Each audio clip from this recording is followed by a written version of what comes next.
Ada seorang anak yang depresi akibat HP yang telah dibelinya dengan uang tabungannya sendiri telah dijual oleh ibunya tanpa izin anak tersebut.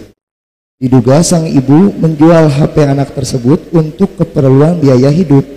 Sebagian netizen menyayangkan sikap ibunya yang dianggap otoriter terhadap anaknya. Dan netizen beranggapan mungkin kasus HP hanya pemicu anak tersebut depresi. Bisa jadi anak itu telah banyak memendam kekecewaan terhadap orang tuanya karena kemungkinan pola asuh yang kurang tepat dan tidak menghargai hak anaknya. Dari kasus ini banyak tetangga yang patungan membelikan HP untuk anak tersebut. Para influencer dan konten kreator pun banyak yang memberi bantuan. Bahkan Presiden Jokowi pun turut ikut menyumbang untuk warga ini. Yang ingin saya tanyakan, Buya, dalam Islam apakah ada batasan orang tua bisa mengintervensi barang milik anaknya tanpa seizin anak ketika anak tersebut masih dalam naungannya? Terima kasih Buya atas jawabannya. Wassalamualaikum warahmatullahi wabarakatuh. Yang perlu untuk benar-benar kita waspadai pada diri kita adalah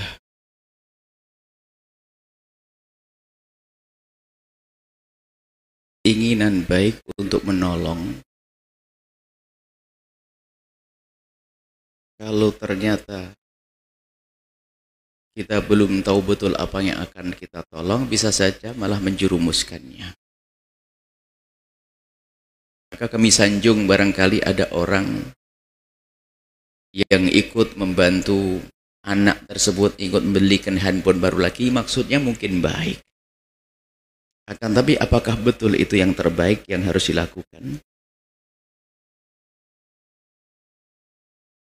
Jadi kalau ingin menolong itu, hendaknya kita cermati betul, jangan-jangan justru kita menjerumuskan. Karena problem yang terjadi kita belum tahu betul. Apakah betul seorang ibu diktator begitu, sehingga begitu saja menjual handphone anaknya? Maka sebagai netizen, Anda jadilah orang bijak. Maka sekarang ini zamannya komentar.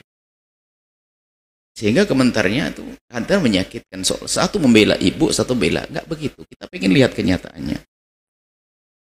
Bisa jadi seorang ibu itu memang sudah lama mendidik anaknya, berkali-kali mengingatkan dan sebagainya. Terus ternyata anaknya mungkin dengan handphonenya itu sendiri sampai tertidur banyak masalah. Kan kita tidak tahu itu semuanya. Jangan-jangan dengan tergopoh-gopoh kita membantu sang anak dengan beli handphone, kita malah menghancurkannya. Karena dia hancur gara-gara handphonenya. Bisa jadi begitu. Maka jangan tergopoh-gopoh Anda. Kalau ingin nolong orang, lihat dulu. Tepat atau tidak. Jangan-jangan kita menjadi pahlawan. Kalau pahlawan kesiangan kan telat. Pahlawan menghancurkan, kan jadi salah.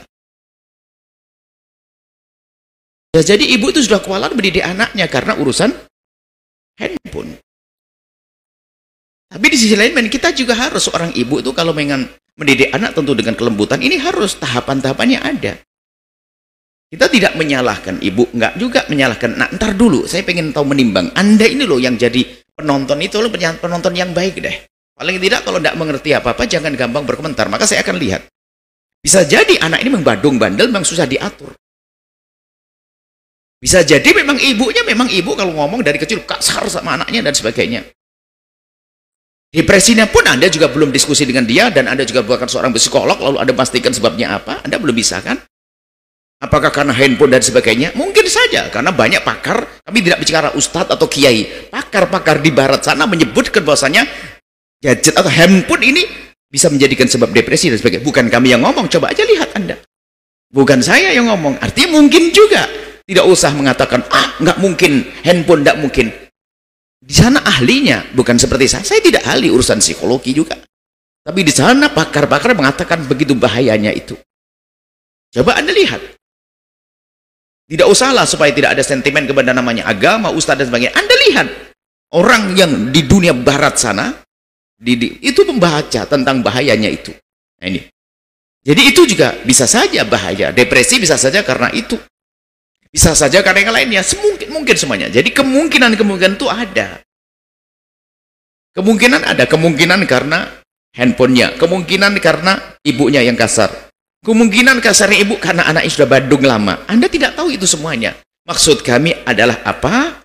Yuk kita yang bijak di dalam membaca sesuatu, jangan tergopoh-gopoh gampang memberikan komentar. Dan kami tahu ini pun dikomentari omongan kami. Ini kami hanya mengajak orang yang bisa diajak berbicara baik-baik. Nah, kalau memang Anda ingin membantu, nah tentunya bantuan itu seperti apa? Kita lihat apa yang diperlukan.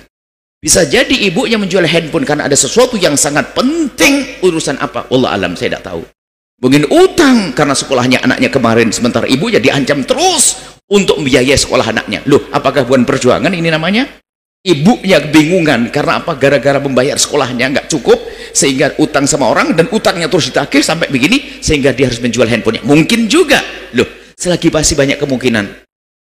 Kenapa kita kok suka lalu memojokkan ibunya begini atau memojokkan anaknya? Bisa jadi memang betul sang anak ini adalah tidak benar karena salah asuhnya seorang tua. Mungkin semuanya itu, hai hamba Allah. Maka ayo kita sering belajar. Kalau Anda menjadi penonton, penonton yang baik. Penonton yang baik. Jangan gampang komentar sampai debat dan misalnya katanya viral, wallah alam saya bilang. Viral, alhamdulillah kita jarang tengok-tengok begitu-begitu tuh.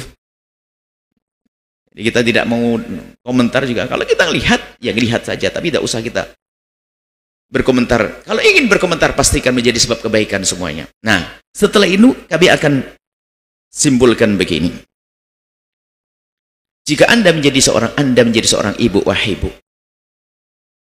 harus Anda memperlakukan anak Anda sebagai anak. Sesuaikan umurnya dalam memperlakukan mereka. Maka seorang ibu harus belajar bagaimana mengasuh anak, mendidik anak, bukan dengan emosi. Memang faktor cinta, kedekatan seorang ibu kadang menjadikan beliaunya sering emosi, dikit-dikit marah. Anaknya terlambat baca saja marah. Ini marah. Ini yang harus Anda rem, wahai ibu, dengan cinta Anda, jangan berubah jadi marah. Karena itu juga ada pengaruhnya kepada sang anak, apalagi anak di usia dini, dia tidak mengerti hak dan batil. Tidak mengerti buruk tidak, hanya melihat muka Anda cemberut. Dan itu mengaruhi diri dia. Akhirnya dia menjadi anak yang suka marah-marah. Ini salah asuh juga. Ayo, ibu. Ayo, pandai-pandailah Anda memperlakukan anak Anda. Dahulukan dengan kasih sayang kelembutan. Jangan belum apa-apa sudah dengan marah. Ini nasihat. Supaya tidak muncul anak-anak yang punya permasalahan di dalam mentalnya atau perilakunya, kebiasaannya. Ibu, ini nasihat. Kemudian, wahai anak, berhati-hatilah. Dan juga, wahai ibu, kami lanjutkan. Urusan masalah teknologi kan canggih hari ini. Handphone dan sebagainya. Anda pun tidak boleh latah memberikan anak Anda sesuatu seperti itu. Bukan menurut kami, adalah menurut yang kami baca, yang kami dengar dari ahlinya. Bahkan kemarin kita duduk dengan pakar ahli pendidikan. Radio Solo bercerita bahaya. Sampai kita dari mana sisi bahayanya? Ya menceritakan panjang lebar tentang kebiasaan begini, macam-macam pengaruhnya kepada mentalnya. Maka Anda harus paham begitu. Jika ahlinya sudah ngomong begitu, orang yang mengerti ngomong, Anda harus waspada. Jangan rusak anak Anda dengan itu semuanya. Anda belayani, Anda penuhi semuanya, tapi menjadikan anak Anda terjerumus. Apakah itu namanya sayang? Harus paham, jadi harus Anda punya batasan-batasan. Kemudian kepada anak-anakku yang soleh-solehah. Ibundamu adalah ibundamu ya. Hati-hati, ibundamu adalah ibundamu.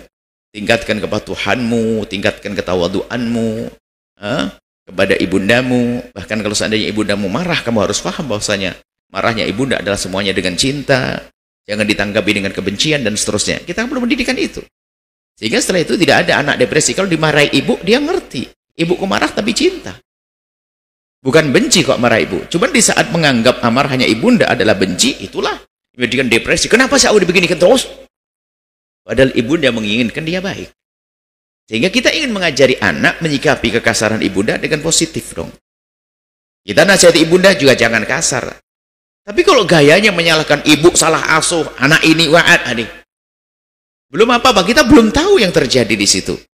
Terlepas dari kejadian itu, maka kami ajak semuanya. Ibu, bapak, anakmu adalah anakmu. Dia bukan jasad saja, Anda kasih makan saja. Ada rohnya, ada mentalnya, ada pikirannya yang harus Anda perhatikan juga. Kemudian juga, wahai para anak, hubungan dengan orang tua harus baik ya.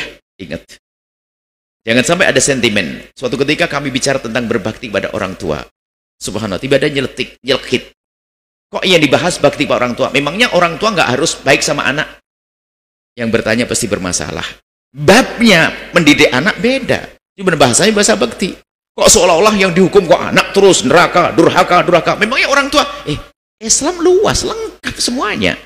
Maka di saat Anda bertanya begini jadi masalah. Memangnya kenapa? Kalau Anda disuruh berbakti pada orang tua Anda, apa salah? Apa gak benar? Anak Anda suruh berbakti pada Anda, salah? Enggak kan? Enggak.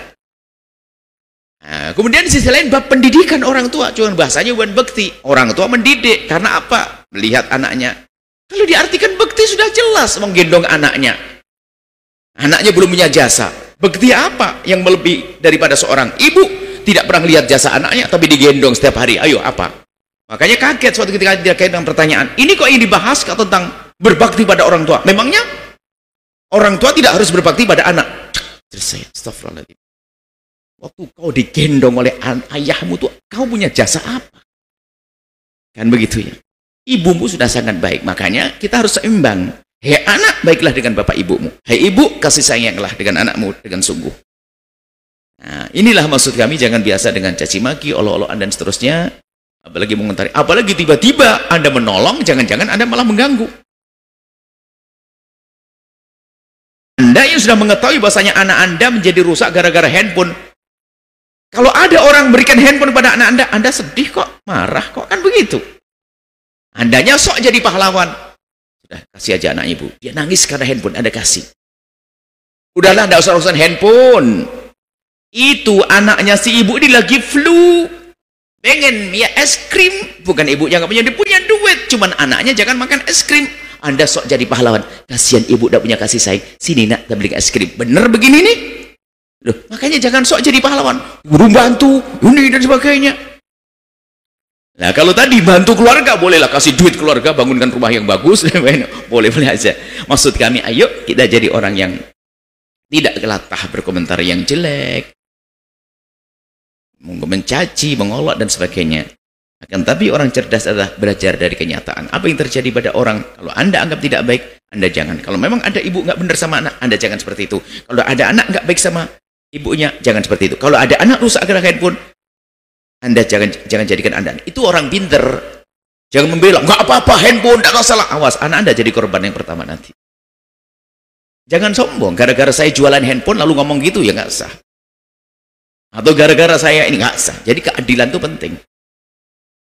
Handphone perlu untuk komunikasi, tapi kalau menjadikan sebab rusaknya, matanya terakum, mentalnya rusak, waktunya nggak pernah belajar, ibunya nggak dianggap, wah disuruh marah-marah dan sebagainya. Belum lagi tahu macam-macam yang haram loh.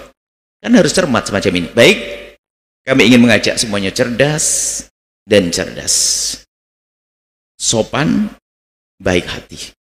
Nuhibbukum fillah Allah. Wallahu a'lam bishawab. Setelah Anda menyaksikan video ini, jangan lupa berselawat kepada baginda Nabi Muhammad sallallahu alaihi wa alihi wa sahbihi wasallam.